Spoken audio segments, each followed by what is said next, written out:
విషయం ఏంటంటే సార్, మేము పార్టీ పెట్టింది, మేము అసెంబ్లీ ఎన్నికలకి ఒక 3 నెలలకు ముందు మాత్రమే పార్టీ రిజిస్టర్ అయ్యింది.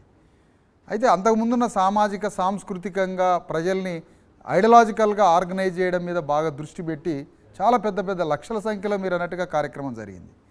కానీ రాజకీయం ఏంటి అని అంటే ఆయా గ్రామాలలో కానీ ఎక్కడైతే మేము చెప్తున్నటువంటి 10% అగ్రవర్ణ రాజకీయాల వాళ్ళ నియంతృత్వ ఫాసిస్ట్ లీడర్షిప్స్ ఉన్నాయో ఆ నాయకత్వానికి అభిముఖంగా మా ప్రజల తరఫున అంతే సేమ్ కౌంటర్ హీరోని మేము సృష్టించలేకపోయాం. ఇది ఓపెన్గా మీ అందరి ముందు చెప్తున్నాను. అంటే ఒక గ్రామంలో ఒక భూస్వామి, ఒక దొర, ఆ గ్రామంలో 90% మా ప్రజలకి నాయకత్వం వహించుకుంటూ మా ప్రజల్ని మరి అనేక రకాలుగా దాడి చేసుకుంటూ ఉన్నటువంటి ఒక లీడరు, ఆ లీడర్కి అభిముఖంగా మా ప్రజల నుంచి, మా పార్టీ నుంచి ఒక లీడర్ని అభిముఖంగా కౌంటర్గా ఫేస్ని తయారు చేయలేకపోయాం. ఆ ఫేస్ని తయారు చేసే లీడర్షిప్ ఎప్పుడైతే కన్స్ట్రక్ట్ అవుతుందో ఒక ఆల్టర్నేటివ్ పొలిటికల్ ఒక శిబిరాన్ని మేము గ్రామాల్లో నిర్మించగలుగుతామో అప్పుడు ఓటింగ్ మాకు స్టార్ట్ అవుద్ది. అదే అండి, 85% ఉన్న బహుజనులు ఎందుకు ఇంకా అగ్రవర్ణాలకే ఓట్లు వేస్తున్నారు? మీరు చెప్తున్నట్టుగా వాళ్ళలో చైతన్యం తీసుకురాలేకపోవడంలో మీరు ఫెయిల్ అయ్యారా? చైతన్యం ఒక్కటే ఓటు వేయదు, మాకు భావజాల వ్యాప్తి ఒక్కటే ఓటుగా మారదు. భావజాల వ్యాప్తితో పాటుగా ఆ గ్రామాల్లో ఆ ప్రజలకి ఆల్టర్నేటివ్గా రాజకీయంగా ప్రజలకి అండదండలు ఇచ్చి వాళ్ళతో ధైర్యంగా నిలబడి వాళ్ళ మంచి చెడు పట్ల, వాళ్ళకి సహాయం పట్ల, వాళ్ళకి రక్షణ పట్ల ఆల్టర్నేటివ్గా ఆ గ్రామంలో లీడర్షిప్ ఇవ్వలేకపోయాం మేము. ఆ లీడర్షిప్ ఎప్పుడైతే మేము ఇవ్వగలమో అప్పుడు ఓట్లు స్టార్ట్ అవుతాయి.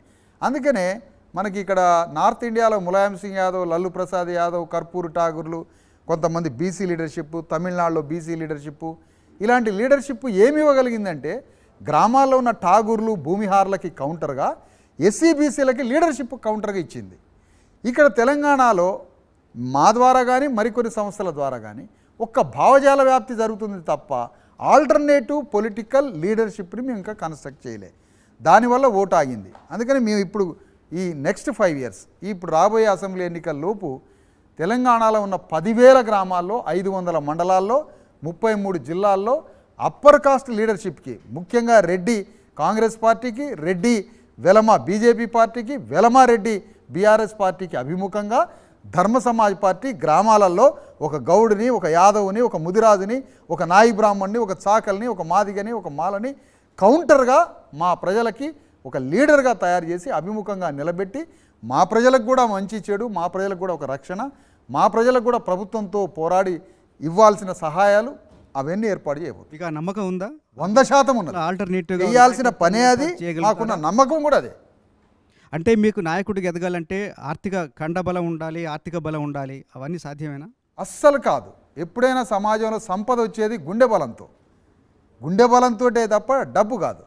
గుండె బలం ఎక్కడ ఉంటుందో సంపద అక్కడ క్రియేట్ అయ్యింది. సంకల్ప బలం ఎక్కడ క్రియేట్ ఉంటుందో అక్కడ సంపద క్రియేట్ అయ్యింది. అందుకనే ఫస్ట్ గుండె బలము, సంకల్ప బలమే సంపదను తీసుకొని వస్తుంది. కాబట్టి మాకు పైసా అవసరం లే. ఇప్పుడు మీరు పైసలే అంటే దేవేంద్ర గౌడ్ దగ్గర డబ్బులు ఉన్నాయి, ఆనాడు చిరంజీవి ఉన్నాడు, చిరంజీవి దగ్గర పైసలు ఉన్నాయి, చాలామంది దగ్గర పైసలు ఉన్నాయి. కానీ వాళ్ళ దగ్గర ఫిలాసఫీ లేదు, జ్ఞానం లేదు, గుండె ధైర్యం లేదు, తత్వం లేదు. తాత్వికుడు ఎప్పుడు భయపడ్డాడు, ధైర్యంగా ఉంటాడు. ఎందుకంటే అతను ఐడియా కాబట్టి.